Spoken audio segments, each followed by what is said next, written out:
2016 New Year's Eve celebration. My name is Sylvia Stevenson and I'm the Operations Director for our Reading and Basingstoke branches. Well, we're in that season where many of us take the time out to look back over the past few months. We think about what's worked well for us, what's been great for us, as well as some of the things that we may want to change as we look ahead. Many of us will also be familiar with this year's theme, which has been reflecting God's glory. And I'm sure that you have great testimonies about what God has been doing in our lives and in the lives of our families. Well, joining me today in the studio to share his personal reflections and aspirations for next year is our very own and beloved Pastor Simon Watson. Very warm welcome to you, Pastor Simon. Sylvia. Thank you very much for taking the time to come into the studio today.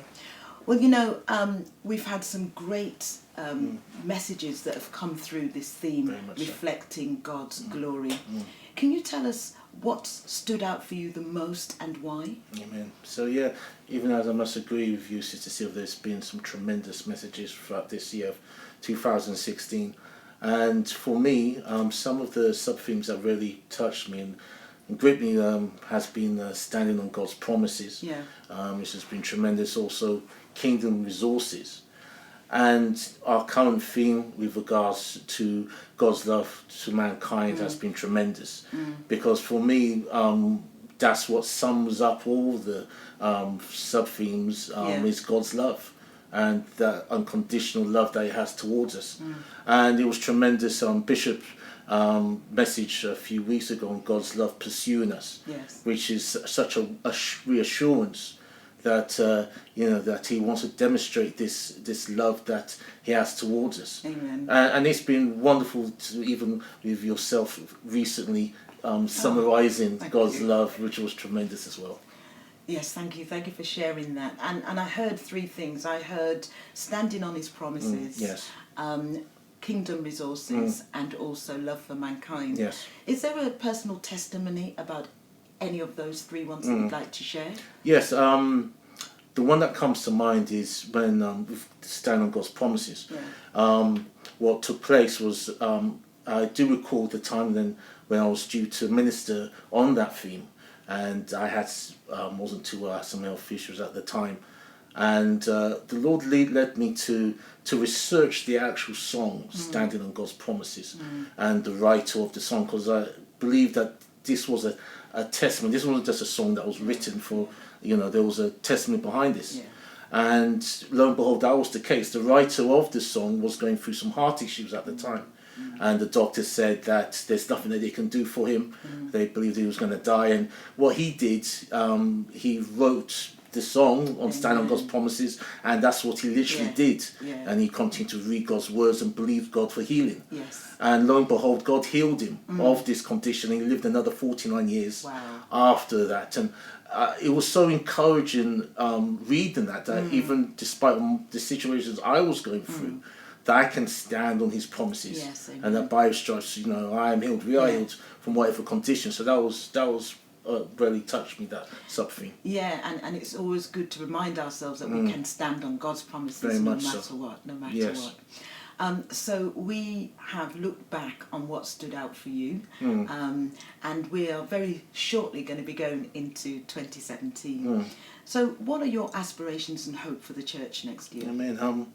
There's two things that springs to mind, Sister Sylvia, where which I've noticed and I've been encouraged in this year that's taken place.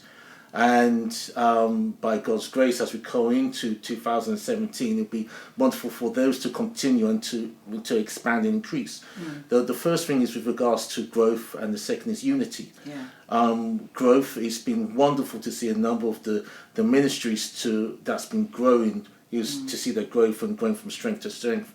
And I hope you don't mind, I'm going to be a bit biased at this time, because I've been involved in the youth ministry in this church for nearly 25 years. And it's been wonderful to see the growth in the youth and the children's ministry. On the Sunday, it's wonderful to see the number of children going to children's church with regards to DCYZ as well. And also what's just been launched, DC Unplugged, which is geared towards young adults And we've just had a couple, and it's been tremendous to see young adults glorifying and praising God. Amen. Amen. And you talked about unity Oh as yes, well. yes.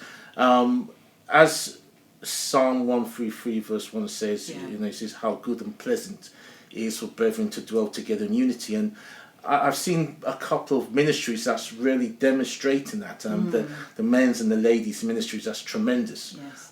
They're doing wonderful things in their own right with regards to the retreats, which when the men's retreat was a tremendous occasion. But it was wonderful when I saw these two ministries come together. Recently we had a dinner, the men's and ladies presented that and did that dinner. It was tremendous to see unity in demonstration, because we should be complementing one another, not competing.